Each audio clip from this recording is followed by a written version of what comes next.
자, 이번 시간 건축법 관련한 쟁점 먼저 보겠습니다. 건축법, 주택법은, 특히 이제 건축법은 단순 암기 파트고요. 그 다음에 역시 양들이 많은 게 문제가 됩니다. 다만, 도시개발법, 정비법 요구하고 비교했을 때, 이건 뭐 절차 좀 알고 전체 그림을 봐야 되는데, 이건 전반적으로 단순 암기 영역이고요. 포인트 몇 개만 끊어서 가셔야 돼요. 양이 진짜 많기 때문에 앞에 세워왔던 것만큼이나 많습니다. 건축법은 7문제가 출제가 되고요. 보통 한 4문제 정도 무난하게 구성이 되고 한 3문제는 난이도가 있게 구성이 됩니다. 난이도가 있다는 얘기는 거의 풀 수 없다는 얘기입니다. 현실적으로. 그래서 자, 건축법의 적용 관련해서 지역에 관한 주제를 보겠습니다.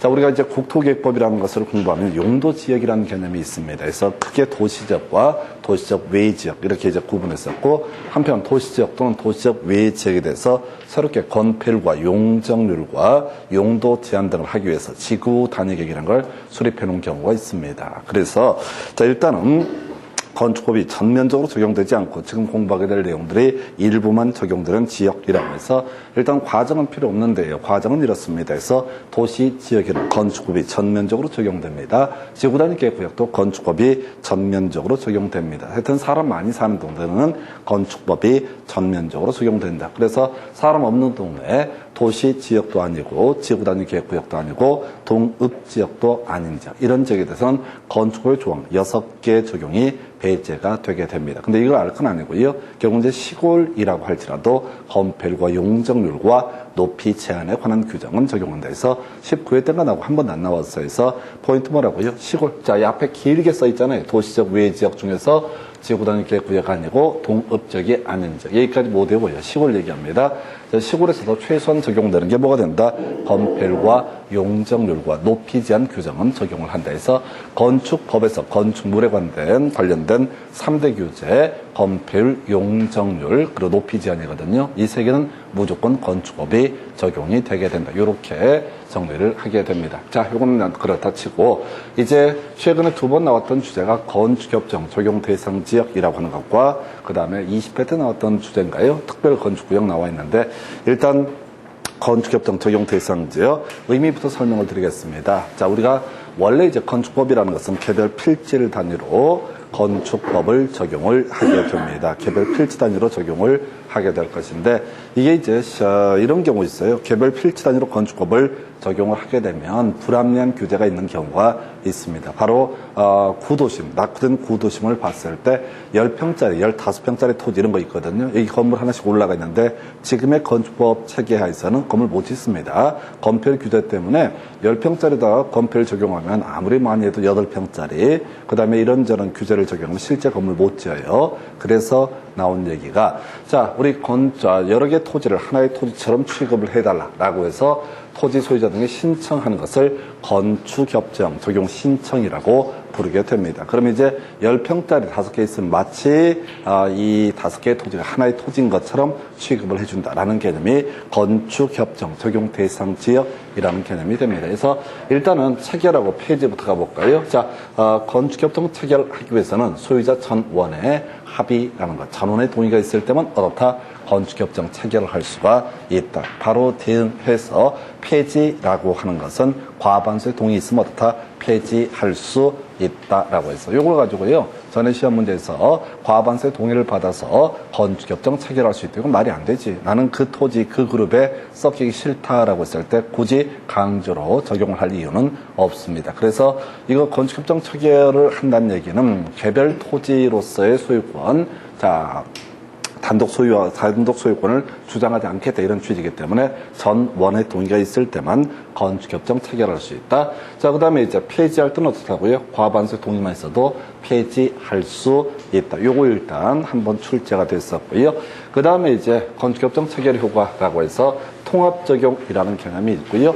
건주지하 이렇게 대가리 따서 외우시면 됩니다. 그래서 건주지하에 대해서는 건축법, 자, 건축협정이라고 하는 거 통합하여 적용할 수 있다. 해서 건폐율이라고 하는 거 부설 주차장, 지하층, 개인 하수, 처리시설의 설치 등을 다 통합하여 적용할 수 있다. 해서 이게 원래 건축협정이라는 내용이 어마무시하게 양이 많습니다. 보통 일반 기본서로 한 8페이지, 9페이지 돼요. 근데 제일 뒤에 숨어 있는 것이 바로 통합적용이라고 하는 것이 출제 포인트. 그래서 건주지와 통합하여 적용할 수 있다라고 하는 게 한번 출제가 됐어요. 그 외에도 몇 개가 있는데 이 공부하실 때 계속 느껴야 되는 게 뭐냐면 이거라도 똑바로 외우고 시작을 하자라고 하는 거. 건주지와 통합하여 적용할 수 있다라고 할 것. 이렇게 두 개 카테고리로 해석을 해보고요. 그 다음에 특별건축구요. 이게 이제 19회인가 20회 구성이 됐는데 얘가 나왔으니까 혹시 예상해 볼 수 있는 게 특별건축구요. 이것도 건축법을 좀 특이하게 적용하는 그런 개념이 되게 되는데 이 특별건축구역은 국토부 장관 또는 시도지사가 지정을 합니다. 여기는 이제 일반적인 건축법을 적용하지 않고 좀 달리 취급을 하겠다라고 하는 거. 이게 소위 이제 특별건축구역이라는 개념이고요. 이 특별건축구역도 일반 교재로 한 5페이지, 6페이지 쫙 깔려 있어요. 제일 마지막 단어가 이 특별건축구역 지정되게 되면 통합하여 적용할 수 있다. 미주공이라고 하는 거. 자, 19, 20회 요때 이제 미술 작품의 설치라고 하는 거, 주차장의 설치, 그리고 공원의 설치 관련해서 통합 적용할 수 있다. 이게 한번 답이 됐던 바가 있었고요. 그 다음에 이제 그 한참 있다가 건주지와 통합하여 적용할 수 있다가 출제가 됐어요. 그럼 당연히 거꾸로 출제하면 어떻다? 미주공 통합하여 적용할 수 있다. 이게 이제 혹시 출제가 되면 딱 10년 만에 출제가 되는, 11년 만에 출제가 되는 그런 주제이기 때문에 아예 다 외우고 들어가셔야 돼. 미주공 통합하여 적용할 수 있다. 이 정도가 건축을 적용 범주 등에 관한 내용 정리하면 됐습니다. 시골에서도 건폐율과 용적률과 높이 제한 규정은 적용한다. 그래서 우리 건축법에서 3대 규정은 건폐율과 용적률과 높이 제한이라는 개념이 되게 됩니다. 자, 두 번째, 자, 건주지와 통합해 적용하는 건축협정 적용 대상 지역 전 원의 동의로 체결을 할 테고 폐지할 때는 어떻다? 과반수의 동의를 받아야 된다. 자, 그 다음에 세 번째 이슈가 됐던 것이 특별건축구역에서는 어떻다? 미주공 통합하여 적용할 수 있다. 이거라도 외우셔야 돼. 제가 이제 쭉 공부하고 이렇게 정리하면서 느끼는 게 정말 양이 많아서 웬만해서는 수험생들이 따라갈 수가 없다. 그래서 다들 떨어지지.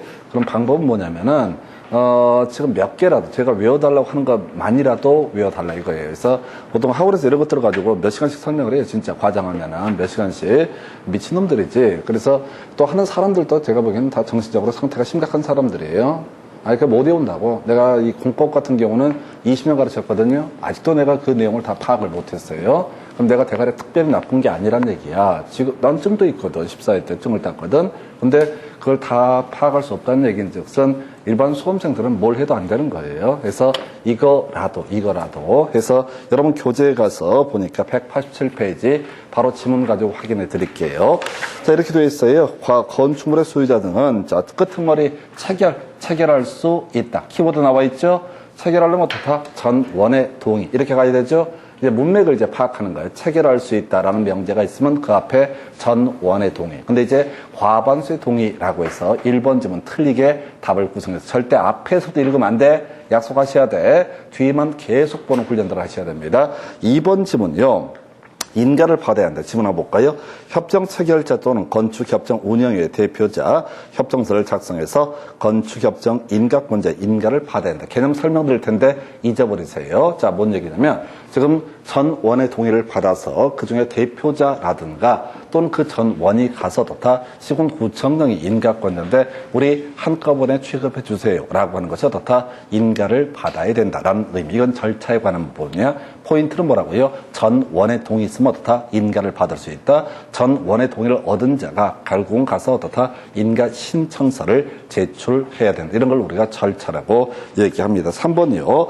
자, 인가를 신청할 수 있다 이렇게 되어 있네요. 해서 보니까 건축협정 체결 대상 토지가 둘 이상의 시, 군, 구 등에 걸쳐 있는 경우 토지 면적이 과반이 속하는 인가권자에게 인가를 신청할 수 있다. 이게 뭔 소리냐면 자, 과천시하고요. 과천시하고 서초구에 걸쳐 있는 여러 개의 토지를 묶어서 하나의 토지처럼 취급을 해달라. 이때는 넓은 쪽에 대해서 어떻다? 인가 신청을 한다. 이런 거 다 잊어버리시라고. 답이나 외우자고. 해서 건주지와 통합하여 적용할 수 있다. 전원 과반수의 동의해서. 여러분 교재 188페이지에 가서 보니까 자, 1번 지문이요. 끄트머리 또 인가를 받아야 한다라고 되어 있어요. 자, 볼까요? 협정 체결자 또는 건축협정 운영의 대표자, 협정을 키워드 뭐야? 폐지하고자 할 때.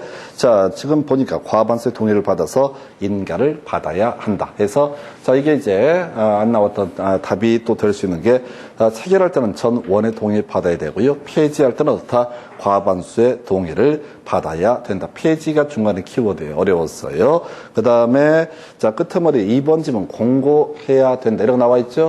이런 걸 뭐라고 그래? 절차라고 얘기하고 전혀 가치 없어요. 지금 시험 문제가 두 문제가 구성이 되는데 여러분들은 자, 2개 명제, 최대 3대 명제만 외우시는 거야. 어차피 돌아서면 다 잊어버릴 거거든. 그래서 외운 걸, 건축협정이라는 키워드가 나오게 되면 외운 게 어디 있나 해서 이를 갈면서 찾아보셔야 돼. 그냥 막연하게 보시면 안 돼. 그래서 굳이 해석하면 2개 공통적인 키워드는 뭐가 된다? 동의라는 요건이 하나의 키워드가 될 것이고 또 하나 바로 자 건주지와 통합하에 적용할 수 있다 해서 188페이지의 하단부에 관련 기출 문제 보시게 되면은 물음표 통합하여 적용할 수 있는 것만 모두 고르시오. 이런 문제는 미치라고 하는 문제입니다. 원래 5번 찍어줘야 되거든. 기역, 니은, 티귿, 리을, 비음. 근데 삑살이 났어. 그래서 자 건표로 있었고요. 지하층, 주차장, 그 다음에 개인 하수 처리설에서 니은만 아니고요. 기역, 디귿, 리을, 미음에서 답은 자 3번으로 구성했던 사례. 이걸 어떻게 외웁니까? 자 이거 다 외울 수 없어요. 그래서 현실적으로 여러분 교재는 188페이지에 가운데쯤에 건축협정 페이지 바로 위에 통합 적용해서 괄호 열고 문장 나와 있죠? 예라고 해서 거기 보니까 건주지하라고 해서 4가지 그 외에 2가지가 더 있어요. 그걸 외우려고 하지 말고 건주지하라도 똑바로 외우자. 이런 문제 못 풀어요. 미리 알고 가셔야 돼. 이걸 외워서 풀어보겠다. 가당치 않은 작태가 되겠습니다.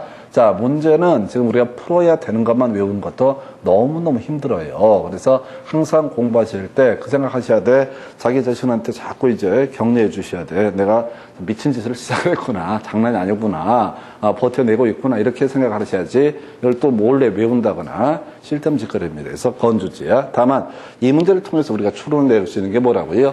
자, 특별건축구역 관련해서 통합하에 적용할 수 있다 해서 미주공 이 정도만 얘기를 하겠습니다. 의미 필요 없어요. 그래서 특별건축구역은 어떻다? 미주공 통합하여 적용할 수 있다. 이렇게 봐야겠고요.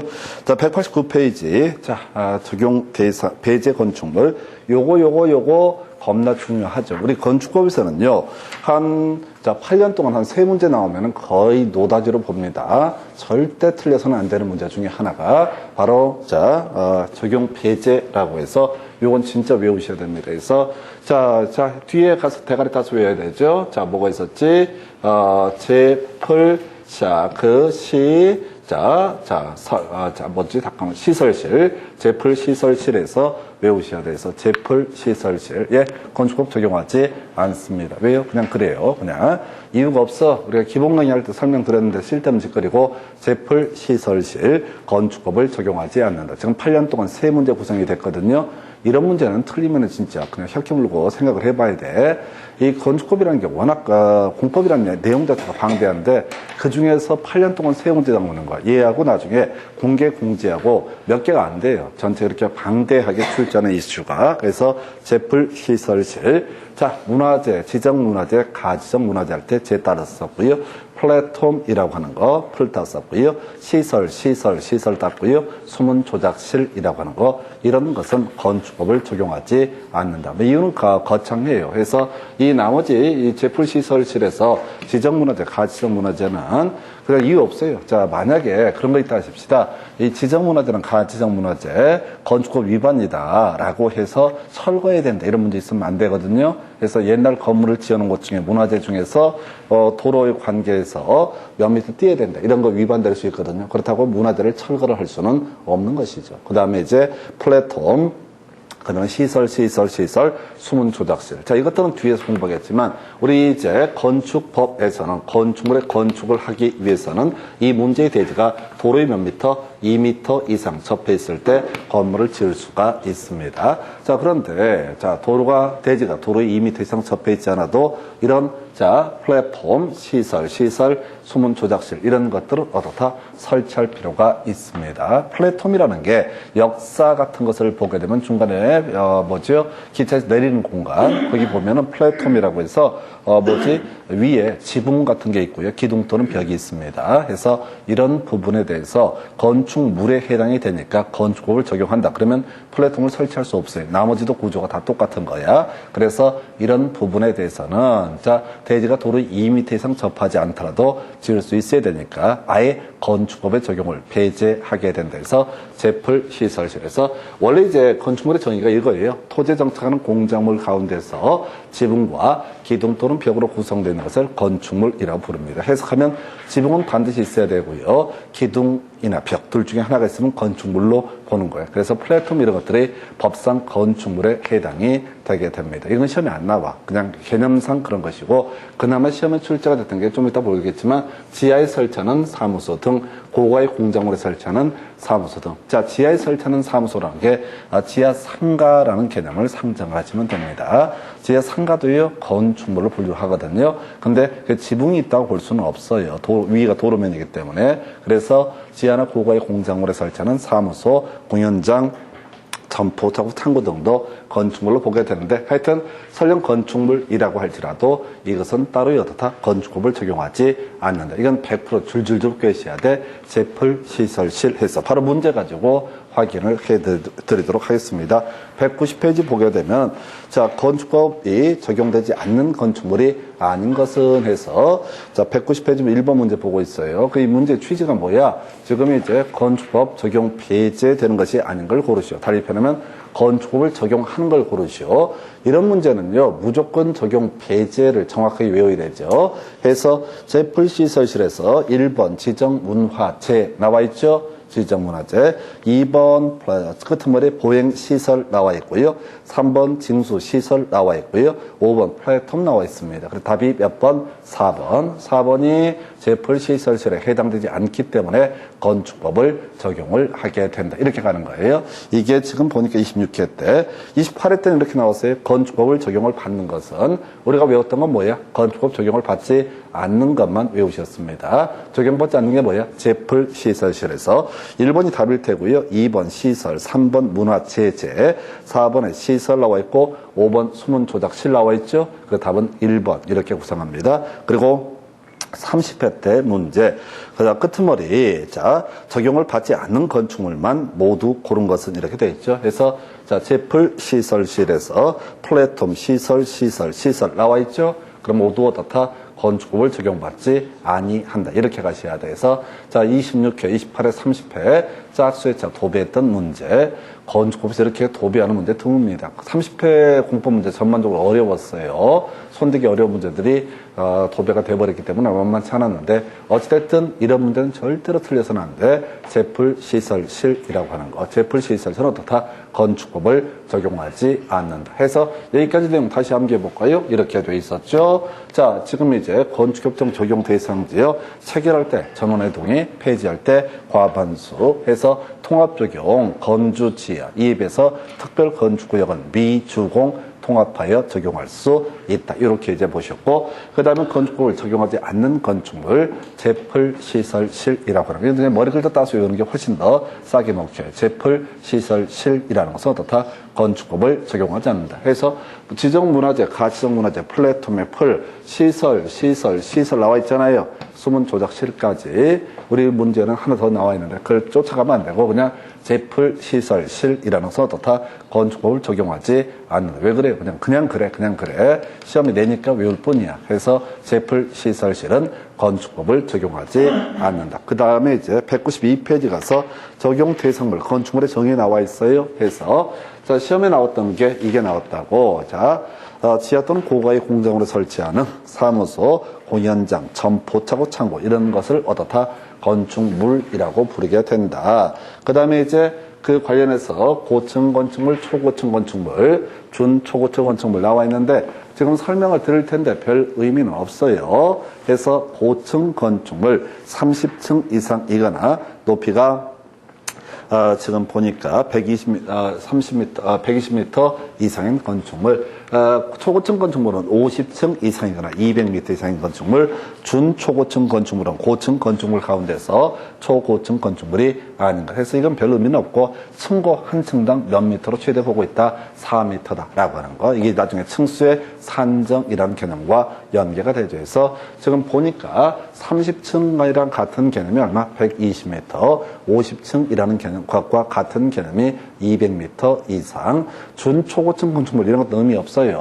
그래서 자 이게 간단하게 또 생각하지 말라고 우리 40층짜리 건축물은 뭐에 해당됩니까? 고층 건축물에 해당됩니다. 고층 건축물 가운데서 초고층 건축물이 아닌 거. 자 40층은 뭐가 됩니까? 초고층 건축물이 될 수가 없다. 그럼 40층은 뭐가 된다? 준초고층 건축물. 이렇게 해석하면 개판돼 버려. 말이 안 돼요. 40층 고층 건축물이라며 라고 해서 앞뒤가 안 맞으니까 법조문 해석할 필요 없고 시험에 나오지도 않아요. 그래서 단순하게 요거 하나 보셨고 그 다음에 이제 바로 이어서 같이 검토 드리게 될 게 다중이용 건축물, 준다중이용 건축물이라는 개념을 설명을 드립니다. 그래서 요거 지문 먼저 보고 체크해 볼까요? 여러분 교재 192페이지 지문 하나 체크하고 나서 다중이용 건축물, 준다중이용 건축물 설명을 드리겠습니다. 자, 일단 지문 보니까요. 192페이지 핵심 지문 답이 됐어요. 밋밋한 게 답을 구성을 했어요. 그래서 지하에 공작물을 설치하는 점포라고 하는 거 건축물에 해당하지 않는다라고 해서 틀린 표현 이렇게 보셨습니다. 자, 그래서 이건 결국은 어떻다? 건축물에 해당한다. 이건 찍기로 해결할 수 있었죠. 자, 앞에서 우리 이런 설명 드렸습니다. 없다라는 표현은 어떻다? 틀렸다라고 했었죠. 그리고 중요했던 지문 중에 하나가 포함한다 뜨면 어떻다고요? 옳은 표현, 포함하지 않는다, 틀린 표현. 똑같은 요즘에 유행하는 지문이 해당한다, 옳은 표현, 해당하지 아니한다, 틀린 표현. 아니 이거라도 외우시라니까. 암기 지식을 초보를 못 보면은 이 패턴으로 잡아내셔야 돼. 하여튼 요즘에 포함한다, 포함하지 않는다라는 개념과 관련해서 해당한다, 해당하지 않는다라는 식으로 출제가 된다고. 그래서 해당한다는 옳은 표현, 해당하지 않는다는 어떻다? 틀린 표현. 이렇게 가시라고. 자꾸 지식을 보려고 하지 말고 자꾸 오죽했으면 제가 패턴들을 잡아내잖아요. 패턴들 계속 보여드립니다. 잘 찍으셔야 돼. 자, 지금 이게 얼마나 어려운데 건축물의 정의라는 게 지하 또는 고가의 공작물에 설치하는 사무소, 공연장, 점포차고, 창고 이걸 자 세트를 지하에 설치하는 공연장은 건축물에 해당한다, 옳은 표현. 고가의 공작물에 설치하는 차고는 공장자, 건축물에 해당한다, 옳은 표현. 이런 식으로 여기서만 해도 경우의 수가 자 거의 10개 가까이 경우의 수가 나온다고. 그래서 이걸 다 외워서 효보를 보는 게 아니라 해당한다, 옳은 표현, 해당하지 않는다, 틀린 표현. 요즘에 새로 나와요. 저는 이제 포함한다, 옳은 표현, 포함하지 않는다, 틀린 표현. 이걸로 한참 재미를 보다가 요즘에 이제 출제위원들이 장난치기 시작한 문장이 바뀐 게 나와서 해당한다, 옳은 표현, 해당하지 않는다, 틀린 표현. 자, 학원 강사가 이런 지문 받아요. 움찔해요. 다 외웠어도 이게 정확하게 기억이 떠오르지 않기 때문에 이게 해당하나, 해당하지 않나. 그래서 뭐 이제 한 20년 했으니까 대충은 찍어낼 수는 있는데 줄줄줄 해설 못해요. 절대 학원 강사도 이거 풀 수 없어요. 그래서 패턴을 잡아내실 거 해당한다, 옳은 표현, 해당하지 않는다, 틀린 표현. 그 정도고요. 고층 건축물 30층 이상이거나 120m 이상인 건축물 이렇게 되어 있습니다. 자, 그 다음에 지금 이제 다중이용 건축물 요거 설명드리려다가 옆으로 했어요. 그래서 자 다중이용 건축물, 준다중이용 건축물 여러분 교재를 보시게 되면 어마무시하게 많습니다. 여러분 교재 보면 장난 아니야. 여기서 시험을 내고 지랄이야. 미친놈들이. 안 그래도 힘들어 죽겠구만. 어찌됐든 간에 이 문제를 이제 접근해 갈 때 한번 능력껏 외워보시라. 능력껏 외우지만 절대 못 외울 것이다. 왜? 아직까지 제가 못 외웠으니까 여러분도 못 외워 정상입니다. 그 많은 종류를 외워서 시험장을 간다는 건 불가능에 가까운 일이에요. 그래서 자, 요는 뭐냐면 이 문제는 두 문제 다 손댈 수 없는 문제였었는데 일단은 맥락을 보여드릴게요. 다중이용 건축물 둘 중에 하나입니다. 16층 이상이거나 바닥면적 합격 5천 이상으로서 점점점 일정한 용도에 해당되면 그것을 우리가 다중이용 건축물이라고 정의를 합니다. 한편 준다중이용 건축물은요, 1000제곱미터 이상 중에서 건물 11개 종류에 해당되면 어떻다? 이것을 준다중이용 건축물이라고 부르게 됩니다. 때려주기도 못 외워요, 이 문제 사실. 그래서 이 문제를 접근해 갈 때는 어떻게 동식물원 제외 나와 있죠? 유일하게 외울 수 있는 게 뭐라고요? 규모가 아무리 크더라도 동물원, 식물원이라는 것은 다중이용 건축물 또는 다중이용 건축물의 범주에 속하지 아니한다. 이거라도 외우고 들어가실 것. 자, 이거라도 기억을 해 주셔야 돼. 그래서 다중이용 건축물 종류가 6개가 있고요. 그 다음에 준다중이용 건축물 종류가 11개가 있다고 때려주게도 손 못 댑니다. 그래서 이 문제는 자, 일단은 다중이용 건축물이나 준다중이용 건축물 관련해서 기존의 문제 자체가 지금 다중이용 건축물, 인거, 아닌거, 요거 이제 주로 이제 인거 위주로 물어봤었어요. 그러니까 이제는 이제 아닌 것을 물어볼 때가 됐고요. 바로 문제 가지고 볼까요? 여러분 교재. 자, 193페이지 관련 기출 문제 보니까 다중이용 건축물에 해당하는 것은 해서 자, 요게 장난 아니게 어려웠던 그런 문제인데요. 1번 보니까 종교시설 4000제곱미터 5층의 성당. 아까 16층 이상이거나 5000 이상이 되게 되면 일정한 용도에 쓸 때 이걸 다중이용 건축물이라고 정의를 한다고 그랬어요. 문화 및 집회시설 5000제곱미터 끝머리 식물원 나와 있죠? 식물은 어떻다? 다중이용 건축물이 아니다. 이건 외우셔야 돼. 자, 식물원. 그 다음에 5번 지문 끝머리에 뭐가 나와 있어요? 동물원 나와 있죠? 해서 이 두 가지는 어떻다? 다중이용 건축물 아니다. 이것만 이제 풀 수가 있어요, 사실은. 그리고 그 3번쯤은 끝머리에 16층 나와 있죠? 16층에 관광 호텔이라고 하는 것은 결과적으로 층수이기 때문에 층수 때문에 어떻다? 다중이용 건축물로 해석을 하고 있다. 자, 그런데 말이죠. 지금 26회 때 나왔던 문제가 16층의 관광 호텔이라고 하는 것이 답을 지금 뽑았잖아요. 근데 거기 문제 29회 때 문제 볼까요? 3년 후에 출제했던 문제에서는 다중이용 건축물이 아닌 것을 고르시오. 괄호 열고. 자, 지금 5000제곱미터 이상이라고 전제를 깔고 있어요. 용도만 물어보고 답을 뭘 뽑았냐면 관광 휴게시설이라고 뽑아놨죠.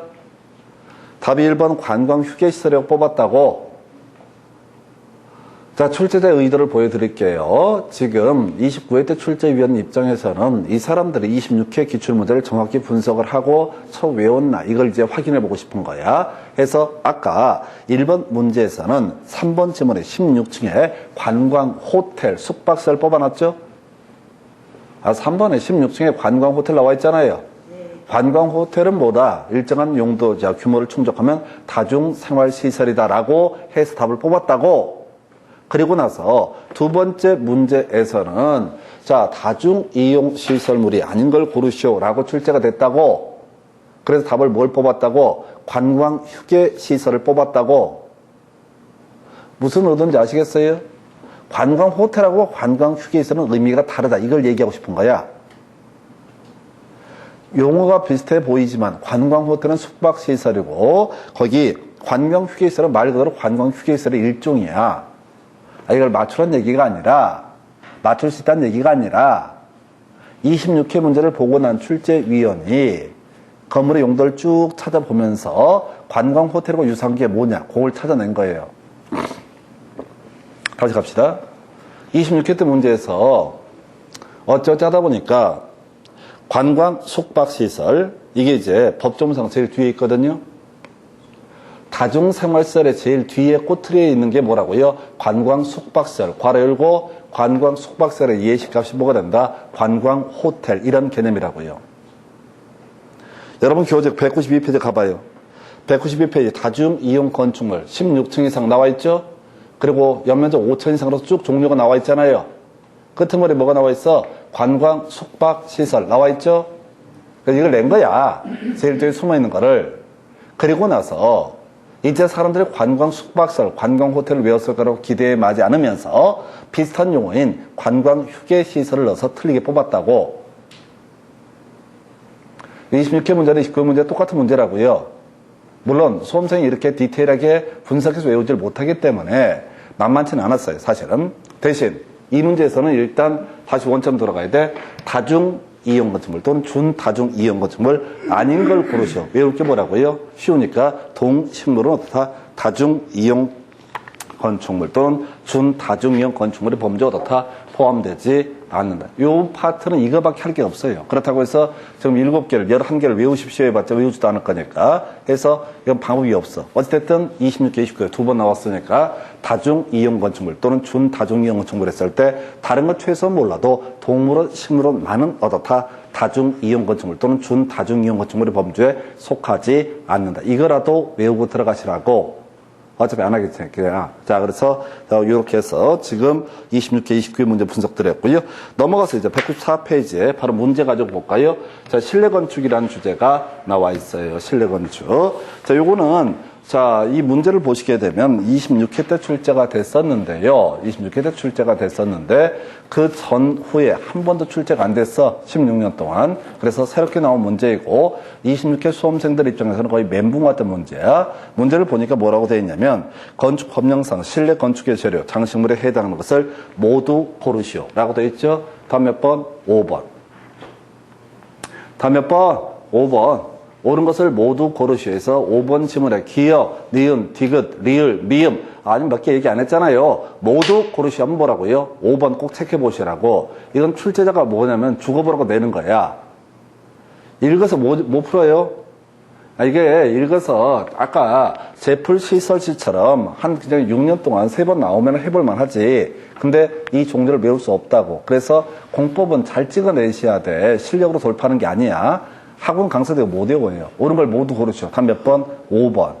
처음 나오는 문제가 그렇다는 얘기야. 처음 나오는 문제가. 그러니까 여러분들 몇 개를 외워야 돼. 외웠는데 하나도 모르겠다. 그러면 답을 항상 5번 찍는 이게 이래도 죽고 저래도 죽으니까 찍는 입장이니까 몇 번 찍어라. 5번 찍어라. 뭔 말씀인지 아시겠어요? 네. 공법은 특히 거의 반을 가까이 찍어야 돼요. 아무도 찍는 걸 연습 안 해. 그냥 대충 외워서 어떻게 시험을 보겠다라고 꿈도 야무져. 이 무지하기가 이런 말할 수가 없어요. 사람들이 이상하다니까? 완전히 운명에 맡기는 거야. 손 가는 대로, 마음 가는 대로. 지금 제가 처음에 말씀드렸잖아요. 작년에 없다, 틀렸다. 포함한다, 옳은 표현, 포함되지 않는다, 틀린 표현. 딱 이 공식 3개 가지고, 자, 10문제 중에 9문제를 맞출 수 있었다고. 그 10문제 중에 9문제 모두 다 어려운 문제야. 장난 아니게 어려운 문제야. 근데 이 패턴대로만 가게 되면 어떻다고요? 맞춘다고요. 그래서 어떻게 한다고? 아니, 공법 40문제인데 그 중에 9문제를 날로 먹었다고 쳐봐요. 숨 넘어가지. 좋아서. 그러니까 그게 제가 오죽했으면 그걸 분석을 하겠냐고요. 거의 벌써 7, 8년 동안 이것만 계속 분석을 하는 거야. 그러다 지금 새롭게 등장한 게 해당한다 옳은 표현, 해당하지 않는다 틀린 표현 이렇게 간다고. 그럼 어떻게 해야 돼? 읽지 말고 찍으라고요. 읽지 말고 찍으라고요. 아니, 그 능력 안 되잖아요. 10문제 중에서 찍어서 9문제 맞출 능력 안 되잖아. 그러면 패턴을 잡아내셔야 돼. 이게 공법이 점차 요즘에 어렵게 구성되는 그런 느낌이에요. 제가 느끼기에. 이건 인간이 할 수 있는 영역을 벗어나서 출제가 되고 있다고. 그럼 어떻게 해야 돼? 시험을 기왕 보기로 한 거라면 어떻게든 점수가 나와야 된다고요.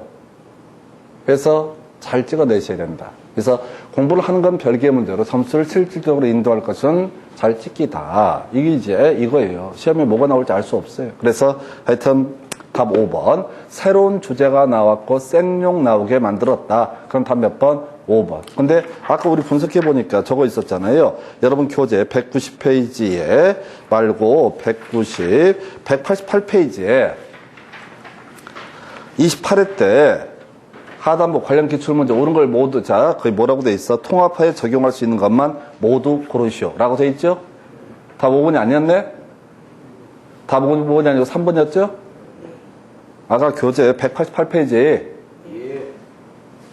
이런 거하고 짜증내지 말라고. 그러니까 확률이 거의 90% 이상이니까 제가 삑살이 나는 걸 다 외우고 다닌다니까요. 삑살이 나는 걸. 왜? 학생들이 그것도 시비 걸거든. 옳은 걸 모두 고르셔 해서 5번 했더니 틀린 거 있더라. 알아. 나도 다 외웠으니까. 이게 통계적인 문제라고. 아이, 나만 거의 16년치 외우고 나서 지랄을 하던가. 어쨌든 뭐 꼬투리 잡고 시비 걸지 말라고요. 이게 제가 그랬잖아요. 없다 중에 옳은 거 몇 개 있다고. 예를 들어서 도시개발법에서 종전토지 이용을 할 수 없다. 도시개발법 정비법에서 겸할 수 없다. 이렇게 몇 개 없다 중에 옳은 편이 있다고. 그걸 제가 외우고 다닐 정도로 나머지 없다는 다 틀렸다. 이렇게 설명을 드립니다. 그래서 하여튼, 이건 어떻게 방법이 없어. 갈고봤자 씨알도 안 먹히고 해서. 자, 하여튼 194페이지 보셨고, 194페이지에서 이제 나머지 내용 보고 한번 가볼까요? 자, 주요 구조부, 내기, 바보, 지주. 이거 무조건 외우셔야 돼. 8년 동안 2번 나왔었고요. 그 외에도 자, 뒤쪽에 여러 가지 주제와 관련돼 있어 내력벽, 기둥, 바닥보, 지붕틀, 주, 계단이라고 하는 거 주요 구조부 이렇게 돼 있죠. 주요 구조부. 주요 구조부라고 하는 거 내기, 바보, 지주. 외우셔야 된다고 내기, 바보, 지주. 이거 찍기를 특허를 낼 수도 없고 미치겠네 그냥. 일단 내기, 바보, 지주. 내기, 바보, 지주. 내력벽, 기둥, 바닥보, 지붕틀, 주, 계단은 어떻다? 주요 구조부, 안전과 직결되는 부분이고요. 간단히 개념 설명드릴 텐데 아무 쓸모 없어. 그냥 기계적으로 내력벽, 기둥, 바닥보, 지붕틀, 주, 계단. 그냥 기본 세트로 잡아주셔야 돼. 내기, 바보, 지주. 자, 그래서 이런 식이죠. 자, 어떤 건축물을 건축을 하고자 합니다. 그럼 바닥이 있어야 될 테고요. 거기다 기둥 세워야 될 겁니다. 기둥을 세워야 될 것이고요. 기둥과 기둥을 연결해 주는 거, 이걸 우리가 보라고 이렇게 얘기를 합니다. 보, 하중을 받쳐주기 위해서 기둥과 기둥을 연결해 주는 거. 한편 우리 목조 건축물에서는 삼각형 모양으로 지붕의 모양이 유지가 되고 있다. 이유는 이 안에 뭐가 들어가 있다? 삼각형 모양의 나무가 들어가 있다. 이걸 이름하여 지붕의 틀을 유지시켜 준다고 해서 지붕틀이라고 부르고, 그 외 주, 계단까지 그냥 외우는 거야. 내기, 바보, 지주는 어떻다? 주요 구조부 이렇게 해석을 합니다. 그래서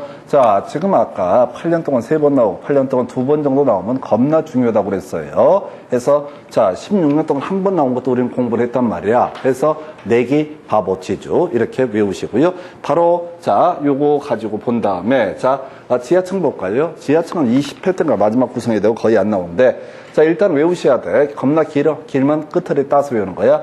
평균 높이가 층 높이의 2분의 1 이상. 평균 높이가 층 높이의 2분의 1 이상. 평균 높이가 뭐라고요? 층 높이의 2분의 1 이상이 되는 것을 뭐라고 그런다? 바로 지하층. 먼저 외우려니까 색칠에 해결되는 게 아니야. 머릿속에 쳐 넣어야 돼. 그러면 색깔 다 칠해봤자 의미가 없어. 자꾸 오늘 외우고 돌아서면 잊어버리고. 평균 높이가 층 높이의 2분의 1 이상. 평균 높이가 층 높이의 2분의 1 이상. 평균 높이가 층 높이의 2분의 1 이상이 되는 걸 뭐라고 그런다? 지하층. 이제 설명드릴 텐데 거의 안 나와. 대신 꼭 외울 게 뭐라고요? 평균 높이가 층 높이의 2분의 1 이상. 평균 높이가 층 높이의 2분의 1 이상. 평균 높이가 층 높이의 2분의 1 이상. 해서 이거요, 의미가 뭐냐면 반지하를 얘기하는 거예요. 반지하는 다 지하층에 해당이 됩니다. 해서 어떤 건축물이 이렇게 있다고 하십시다. 바닥이 있다 치고요. 자, 지표면이라고 하는 것이 있게 되겠죠. 그리고 자, 이렇게 층 구분이 층자 있다. 그랬을 때, 자, 건축물의 바닥이 지표면 아래에 있는 층으로서 이게 앞에 수식어예요.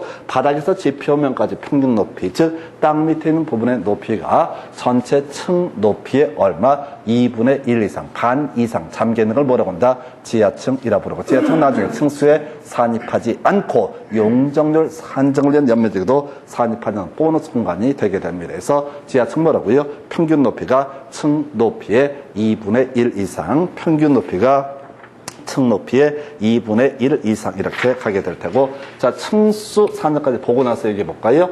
자, 앞에서 이제 층의 구분이 명확하지 않은 건축물 4m마다 하나의 층으로 산정한다. 건축물 부분에 따라서 층수를 달리하는 경우 가장 많은 층을 그 건축물의 층수로 산정한다. 지하층은 층수에 산입하지 않는다. 해서 앞으로 층이라는 층수라는 표현 나오면 세 가지가 자동으로 나와야 돼. 첫 번째 이슈. 자, 층의 구분이 명확하지 않은 건축물은 4m마다 하나의 층으로 산정한다 해서, 어디 생각하면 좋냐면, 자, 각 시에 있는, 자, 시민회관, 뭐, 공연장, 서울에 있는 세종문화회관, 뭐, 이런 것들을 보게 되면 2층 나열, 이렇게 해서 티켓 끊어서 가면 앞에 공연 사는 사람 얼굴 보이지 않습니다. 겁나 높아, 겁나 높아. 말도 못하게 높아. 그래서 뭐라고요? 이게 이제 그 세종문화회관 대강당은 몇 층짜리 건물이냐? 티켓에서는 2층이 맥시멈이야. 1층이거나 2층 둘 중에 하나인데 실질적으로 세종문화회관 대강당은 2층이라고 부르는 것이 아니라 층의 구분이 명확하지 아니한 경우가 어떻다? 4m마다 하나의 층으로 층수를 산정한다. 자, 그 다음에 건축물 부분에 따라서 층수를 달리하는 경우 가장 많은 층을 그 건축물의 층수로 보게 된다. 해서 앞쪽은 9층, 뒤쪽은 10층 하면 이때는 얼마? 10층짜리 건물이다. 이런 식의 논리 구조가 층의 구분이 명확하지 아니한 건축물 4m마다 하나의 층으로 산정하게 된다라는 의미가 되게 됩니다. 그리고 지하층은 어떻다? 층수의 산입하전. 이걸 외우셔야 된다고. 통째로 세트로 다 외워야지 문제를 풀 수가 있어요. 다시 갑시다. 건축물 부분에 따라 층수를 달리하는 경우 가장 많은 층, 층의 구분이 명확하지 아니하면은 4m마다 하나의 층. 그리고 세 번째 지하층은 어떻다? 층수에 산입하지 않는다. 우선 여기까지 지문 한번 체크해 보겠습니다. 여러분 교재 194페이지 너무 감동 먹지 마요. 해서 194페이지 지문 안에 쓸데없는 거 나와 있죠? 끝머리 뭐라고 써 있어요? 해당한다. 오른편 나와 있죠? 194페이지 핵심 지문 보니까 어쩌고 저쩌고 해당한다 나와 있잖아요. 읽어보지도 말고 읽으면 알 것 같아요. 나도 모르는데 해당한다 오른편, 해당하지 않는다 틀린 편. 기억나시죠? 포함한다 오른편, 포함하지 않는다 틀린 편 이렇게 가듯이 해당한다 오른편, 해당하지 않는다 틀린 표현. 나중에 자꾸 이런 걸 캐치해내는 훈련 하셔야 돼.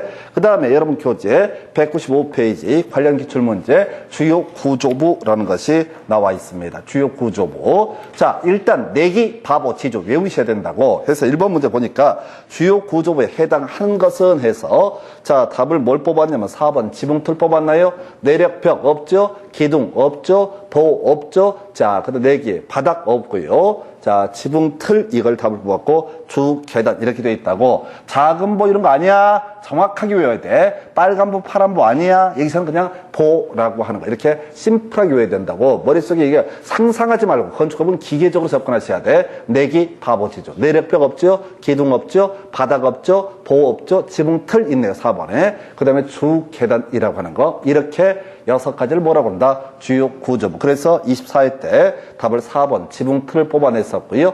그 다음에 2번 문제 주요 구조부에 해당하지 않는 것을 모두 고르시오. 모두 고르시오. 답 5번 아니네. 이유가 있다고 그랬어. 이건 이미 내왔던 문제야. 그러니까 정확하게 외우셔야 돼. 자, 그래서 지붕 틀 주요 구조부죠. 주 계단 주요 구조부죠. 그래서 뒤에 사이기둥 최하층 바닥 디귿리얼이 주요 구조부에 해당하지 않는 답은 3번. 자, 그래서 지금 뭔 얘기하려고 하냐면 아까 옳은 것을 모르고시오, 모두 고르시오, 틀린 걸 모두 고르시오 이런 식의 문제 구성할 때 한 번도 안 나왔던 문제는 주로 뭐라고요? 그냥 대충 5번에 깔아버리고 이렇게 한 번 시험에 나왔던 것은 정확하게 외웠나 외우지 않았나를 확인하는 식으로 출제가 이루어지게 됩니다. 그래서 어차피 외워서 풀 영역이 있어요. 내기, 바보, 지조 이런 것도 외워서 풀어야 되는 거지 찍어서 풀 수 없는 문제고요. 대신 아까 실내 장식절 이런 것처럼 생전 듣도 보도 못한 문제가 튀어나오게 되면 그때는 찍어야 되는데 옳은 걸 모두 고르시오 이런 식의 문제들 5번 이렇게 패턴을 설명을 드립니다.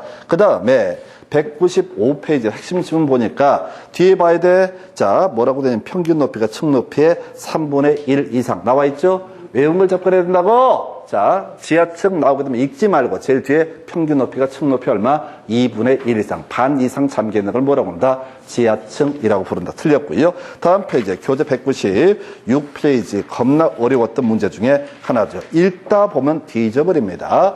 자, 거기 보게 되면 층수는 이렇게 나와 있죠?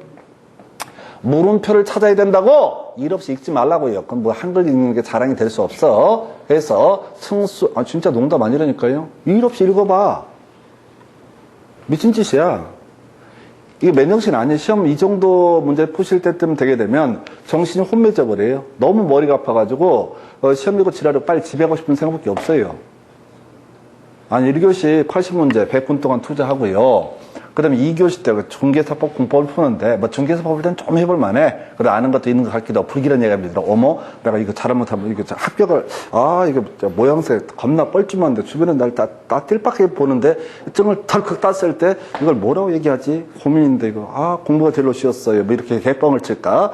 솔직히 찍었어요. 이렇게 얘기할까? 막 그런 쓸데없는 고민을 할 때쯤 되게 되면 이 몸이 완전 에너지가 빠져가지고 아무것도 안 보여. 그래서 계속 쳐읽어. 계속 읽어. 몇 번을 읽어봐. 아니, 그렇다니까요. 몇 번을 읽으면 아냐고. 아, 못 푼다고. 그러니까 그 입시 쪽에서 하는 그거하고 전혀 생각하시면 안 돼. 입시 쪽이 그렇게 설명하거든요. 문제를 잘 파악해라. 그건 서울대 법대 가는 새끼들, 의대 가는 새끼들, 그 새끼들을 하는 얘기지. 평균인한테 아무 적용이 안 돼. 무슨 문제인지 감도 못 잡는데 뭘 파악을 해. 딱 보는 순간 한숨이 팍 나오고, 아씨, 그냥 시험 안 볼 걸 괜히 그냥 시험 보러 와고, 이렇게 개 스트레스를 받네? 이렇게 생각하신다고. 아니, 난 그랬어요, 나는. 물론 그 과정에도 개폼을 잡아요. 공부도 못하는 새끼들이 와서 막 도시락 싸갖고 엄마가, 대학 입시 이런 거 볼 때 엄마가 막 반찬 싸가지고 점심시간에 그냥 김 모락모락 하면서 내가 보면서 나는 이제 혼자 살았으니까 그거 보면서 공부도 못하는 새끼들이 그냥 맨날 저게 또 내년에 저 처먹겠지 엄마가 또 싸주겠지 왜? 쟤는 떨어질 거니까 이런 쓸데없는 생각을 하면 시험 볼 때 되게 자신감이 넘쳐요. 근거는 없어. 걔는 아마 의대 갔을까 그애 못 갔고 다시 시험 보실 때는 아주 침 좀 뱉는다는 심정으로 가셔야 돼. 쫄아들면 안 돼. 그래서 방법이 뭐냐면 층수는 나와 있죠? 네. 물음표 앞에 층수로 나와 있죠? 네. 그럼 생각을 해야 돼. 머리가 폼이 아니야. 자, 층의 구분이 명확하지 않으면 어떻다? 가장 많은 층수. 건축물 부분에 따라 층수를 달리하는 경우 어떻다? 4m마다 하나의 층. 그 다음에 다시 층의 구분이 명확하지 않으면 4m마다 하나의 층, 건축물 부분에 따라 층수를 달리한 경우 가장 많은 층, 지하층은 층수에 산입하지 않는다. 이걸 떠올리셔야 되는 거야. 이걸 떠올린 상태에서 문제가 갑니다. 자, 지하층이 이게 개소리죠. 지하층은 층수에 산입하지 않습니다. 그 다음에 층의 구분이 명확하지 아니한. 그럼 이제 그 나누기 4죠. 층의 구분이 명확하지 아니한. 그럼 나누기 4 가야 되잖아요. 숫자 빨리 찾아봐야 돼. 바빠 죽겠는데. 12m하고 얼마가 있어? 16m. 나누기 3은 3층하고 4층이죠? 그러면 건축물 부분에 따라 층수를 달리하기 때문에 이 건물은 몇 층? 4층 이렇게 가시는 거예요. 읽어보면 절대 못 풉니다. 다시 층수라고 하는 거 바로 치고 가실 게 뭐라고요? 층수라고 하는 거. 층수라고 하는 거. 이렇게 가십시다. 지하층은 층수에 산입하지 않는다. 두 번째, 층의 구분이 명확하지 않으면 어떻다? 4m마다 하나의 층, 그래서 나누기 4 하는 거예요. 그리고 건축물 부분에 따라 층수를 달리한 경우 가장 많은 층을 어떻다? 건축물의 층수로 삼게 된다. 이 정도까지 보셨어요. 그래서 자, 이 정도까지가 층수 얘기 보셨고, 자, 그 다음에 이제 면적, 자, 잠시 끊었다. 면적부터 이어서 바로 가겠습니다.